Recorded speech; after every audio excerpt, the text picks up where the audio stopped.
Hi, it's Dwyer, gamblersadvisory.com, dwyervip.com, on Roku, Dwyer Boxing, and Sports News. Remember, the opinion you should follow should be your own. Just consider this video to be a second opinion from a complete stranger online. Now, it's really a big tribute to the great trainer, Emanuel Stewart, that so many of his students, Vladimir Klitschko, Adonis Stevenson, Andy Lee, continue to excel and have titles in the sport of boxing, right? Even now, more than a year after his death, Emanuel Stewart casts a shadow on the sport, right? His shadow still exists.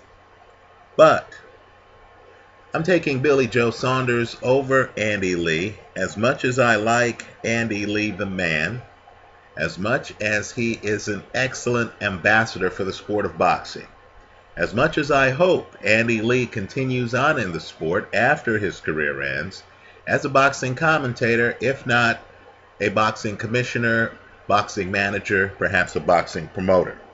I think Andy Lee's a real class guy. But consider me a skeptic of him of late.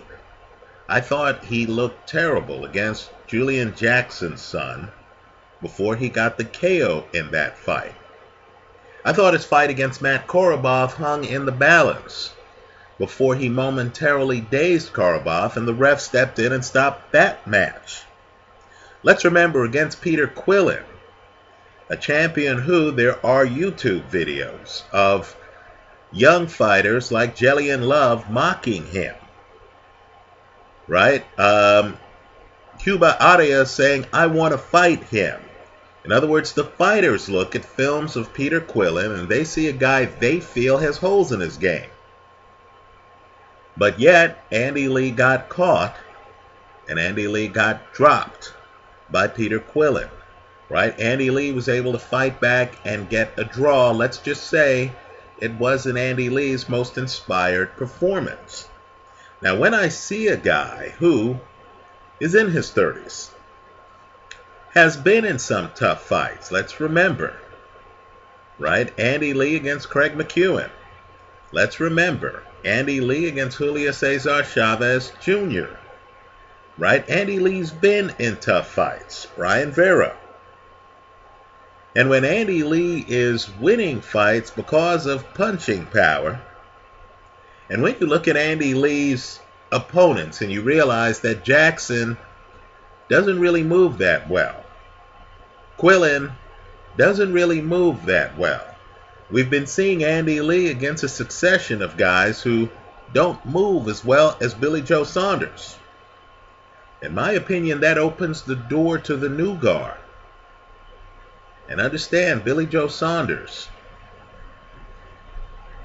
while he's in his mid-20s, has been in the game a long time.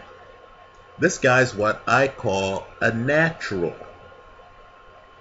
I personally didn't believe his fight against Chris Eubank Jr. was that close.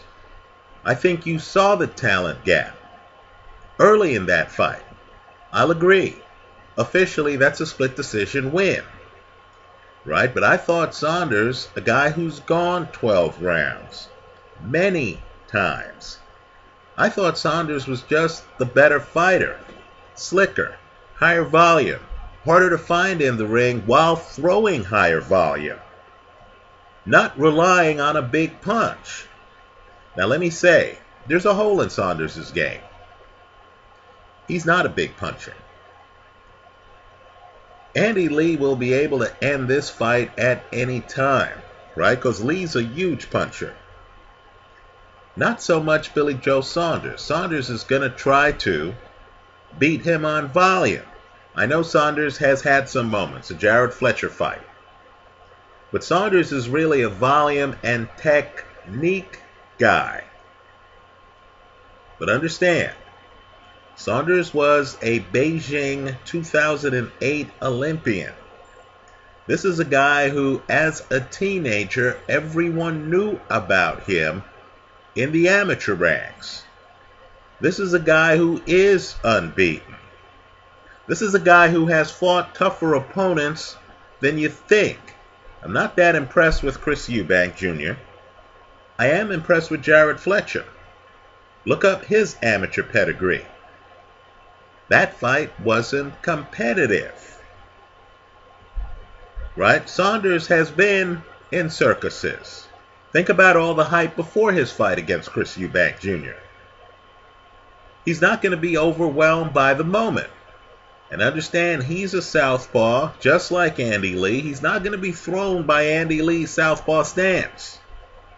And he's much more fluid than Andy Lee, who to me at times comes across like a potted plant. Right? I believe the title changes hands here. I believe Billy Joe Saunders is part of the new guard that eventually is going to take over the sport. We know that because Father Time never stops doing his work. Right? Andy Lee has been able to deal with stationary size guys like Peter Quillin. Right? Guys who are standing in front of him ready to trade with him. What if the guy's a little bit slicker? What if the guy's a little bit shorter? What if the guy bends? What if the guy's fluid and throws combinations? Right? Is it possible that a slugger with diminished reflexes might not be able to catch up to a slicker, younger guy with better feet who has a history of going 12 rounds in fights? The bet I'm recommending here is to take the underdog. It's to take Billy Joe Saunders. But I am going to hedge the play with Andy Lee by KO. Why? Because I've seen Andy Lee outclassed in fights. Think the Jackson fight, where he's just turned over a punch and ended the show. But let's remember, Andy has been overwhelmed by volume before. Look at the Brian Vera fight. Right? Saunders is much more fluid than guys like Peter Quillin. I think Saunders takes the title. Let me say this too. It wasn't so long ago that Andy Lee himself was talking about losing weight to fight at lower weights because he was getting hit too hard at middleweight. Well, of course, you know, life changes. Andy Lee picks up the title at middleweight. Suddenly, all is good in the world. I'm telling you, those concerns should remain. Andy's not as crisp as he used to be. Really, are any of us over 30? I think the title's at risk here. I think Billy Joe Saunders is going to be undervalued. I like Billy Joe Saunders over Andy Lee.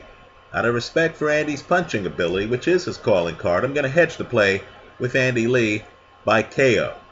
That's how I see it. Let me hear from you. Leave your comments for me here online. I know Erislandy Lara has said he wants to fight Andy Lee. In a few months, I believe Lara is going to have to ask himself whether he wants to fight Billy Joe Saunders. I think Saunders is better than advertised. I think he's going to be a tough matchup for many at middleweight. Let me hear from you. Leave your comments for me here online. Visit us at gamblersadvisory.com. Thanks for stopping by.